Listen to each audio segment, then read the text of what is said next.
BJP రాష్ట్ర అధ్యక్షుడు లక్ష్మణ్ మాట్లాడుతున్నారు. ఇప్పుడు లైవ్ చూద్దాం. అభినందిస్తా ఉన్నాను, ధన్యవాదాలు తెలుపుతా ఉన్నాను.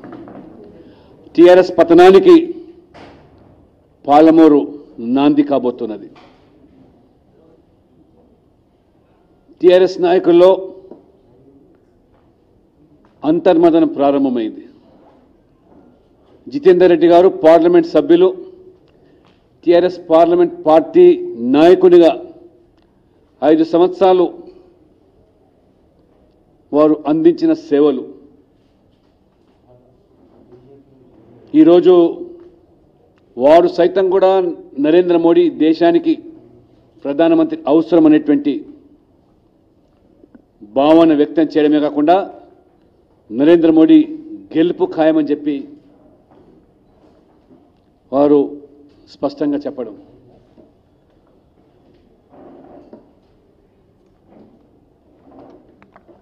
అహంకారంతో అధికార మదంతో విర్రవీగే వాళ్లకు తెలంగాణ ప్రజలు ఏ విధంగా గుణపాఠం చెప్తారో నిన్న హైదరాబాద్లో జరిగినటువంటి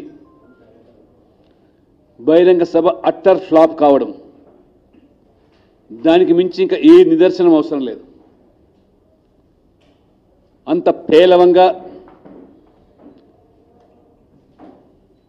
ముఖ్యమంత్రి గారు బహిరంగ సభలో వారు పదజాలము, భాష, ఉపన్యాసంలో పస లేకుండా చెప్పిందే చెప్పినట్టుగా, పాడిందే పాటగా ప్రజలకు విసుగు పుడతా ఉన్నది, విరక్తి చెందుతూ ఉన్నారు. నోటి దురుస్తనంతో వ్యవహరిస్తే ప్రజలు ఏ విధంగా సమాధానం చెప్తారో నిన్న కల్లారా హైదరాబాద్ ఎల్బీ స్టేడియం బహిరంగ సభ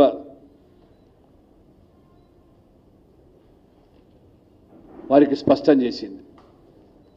నిన్న మిర్యాలగూడలో కేసీఆర్ గారు అనేకమైనటువంటి అవాకులు చెవాకులు పలుకుతూ ఉన్నారు.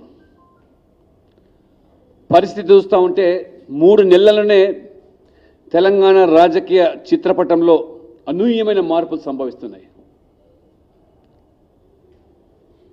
ముఖ్యమంత్రి గారికి ఒక్క దెబ్బతోనే, అంటే 3 ఎమ్మెల్సీలు ఓడిపోవడంతోనే మన కేసీఆర్ సార్కు ఫోన్ గుర్తొచ్చింది, రైతులు గుర్తొచ్చారు.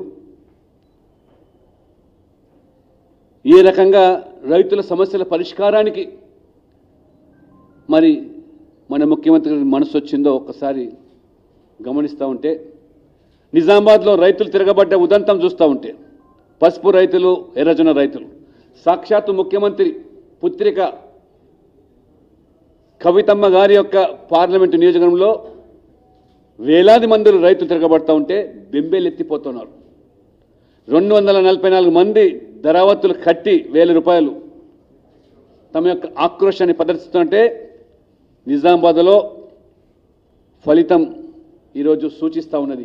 బీజేపీ ప్రధానమైనటువంటి పోటీదారుగానే కాకుండా గెలుపు ఖాయం దిశలో పయనిస్తూ ఉన్నారు. అందుకని ఒక్క దెబ్బకే మరి బైర్లు గమ్మిపోయి ముఖ్యమంత్రి గారికి ఫోన్ గుర్తొచ్చింది. నేను తెలంగాణ ప్రజలను చేతులు జోడించి నమస్కరిస్తూ ఉన్నాను. ఈ తెలంగాణను విముక్తి చేయండి ఒక కుటుంబం నుంచి, ఈ బానిస ప్రజాప్రతినిధుల నుంచి కూడా తెలంగాణ విముక్తి చేయండి.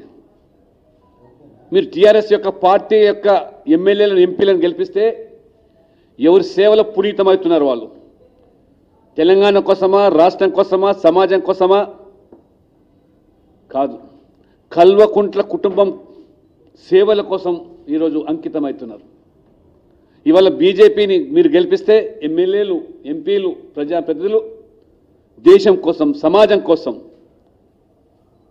ఈరోజు పనిచేస్తూ ఉంటే, టీఆర్ఎస్ పొరపాటున గెలిపిస్తే మరి ఈరోజు కల్వకుంట్ల కుటుంబానికి బానిసలుగా మారుతున్నారు. కాబట్టి ఆలోచన చేయండి. మీరు కనుక ఈ లోక్సభ పార్లమెంట్ ఎన్నికల్లో ఎంపీలను కనుక ఓడగొట్టినట్టే టీఆర్ఎస్ పార్టీ, మరి ముఖ్యమంత్రి గారు ఫామ్ హౌస్ నుంచి బయటికి వచ్చి ప్రగతి నుంచి పగటి కళలు మానుకొని సెక్రటేరియట్ బాట పట్టడం ఖాయము. సెక్రటేరియట్ రాకుండా పాలిస్తున్నటువంటి ముఖ్యమంత్రి ఏదో దేశాన్ని ఉద్ధరిస్తా అంటున్నాడు. ఏదో సామెత ఉంది కదా, ఉట్టికెక్కినోడు ఆకాశం నిచ్చెన కట్టినాడు. మా మోహన్ చెప్తున్నాడు, కోట్ల రాయి తీయనోడు ఏట్ల రాయి తీస్తానట. సెక్రటేరియట్కే రానైనా ఈయనట ప్రధానమంత్రి కలలు కంటున్నారు.